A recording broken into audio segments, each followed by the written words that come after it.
I know we're short on time, and one topic just has to be revisited, and that's this issue of scale up. You mentioned the challenges of, reserve some resources. Don't bet it all on that first incarnation. Nicole, I think you hit it very well. There's a big difference from the 12-ounce can to the 1 gallon and the 50-gallon drum, and you're properly talking about the fact that when you start to scale things in a social context, politics and culture may take turns that you don't necessarily anticipate. And I've often heard it said, and this is not to contradict your point, it is great to have that first paying customer, but many times that's when your real challenges start. Yeah. And it's around because you've got the high class problem of needing to scale up. Yeah. In that content, actually, a mentor of mine always said, it's good to have challenges. I mean, as long as you have those, means you're actively working on a problem that you try to solve. So whenever there is a challenge, it's good because you try to solve it and you go to the next one and next one. So challenges is actually, we thrive on those because that's what consultants do, solve problems. So, yeah. But to your point, you need to expect that, right? Correct. Correct. The first sale is not the end of the line, it's the start of many challenges to come. Yeah, I mean, you have to, going into it, you have to have a very, long-term commitment, unless your intention is to develop it and sell it. Because scaling up, brings about all kinds of different financial issues, inventory issues, space issues. If you're making it in your garage, just where are you going to go to next? Think about, when I need a building, how's that going to work out? Think about, do I need to take this to a different manufacturing source to get costs down?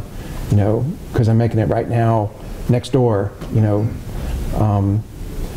So yeah, you got to think about all those kinds of things.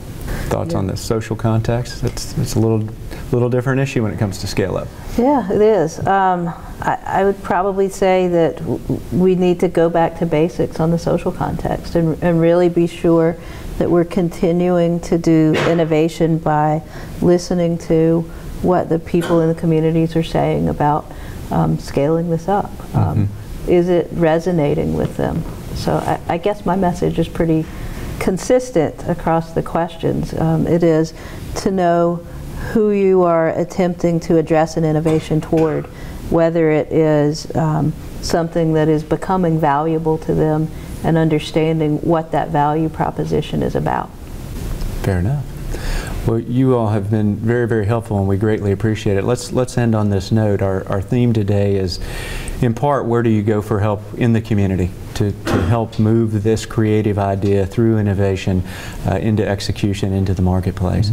If you have one last suggestion for folks, or piece of advice, or a piece of encouragement, what would you leave them with? Yeah, well, don't give up, but in our case, we know the dental market, so I enjoy calls from innovators within the dentist field, and I try to help them move their invention along. So if you've got something, try to find a company or an expert in that field and just tug on them, see if they can help you, point you in the right directions, give you advice. That would be my opinion. Fair enough. Yeah. And in addition to that, once you find this expert, find actually other team members that are not experts or experts in other fields. Find experts in accounting, in marketing, in commercialization, I think product-specific experts. So coming back to our previous, I think the bigger the company or the product gets, and it gets sold very far, the more diverse the structure of the company becomes. Meaning, for example, not sure how much Bill Jobs really saw his iPhone at the end. So you really become very removed for your product the further you develop it. And you have to be aware of it if you are the innovator, that it won't be your invention, that it will be so changed throughout the course of time, and you have to let it go and let it go its way. Great point. I think as much as an academic, I hate the rejection that comes with peer review. That lesson is really important, to be able to see what happens when it is broken and what sorts of things that you can do with it when you start to put it back together, whether that is an innovation or an idea that's aimed at a community. I think breaking it is very valuable. Well, at the heart of all your advice is, that humility to keep going, seek the assistance of others, and, as Brad pointed out, sometimes you need to cut your losses and retool and try it another way. Well, thank you all very much. We greatly appreciate your time. We appreciate you being here, and I hope you'll be able to stay around here for a while as we move into our next phase of the afternoon. Thank you.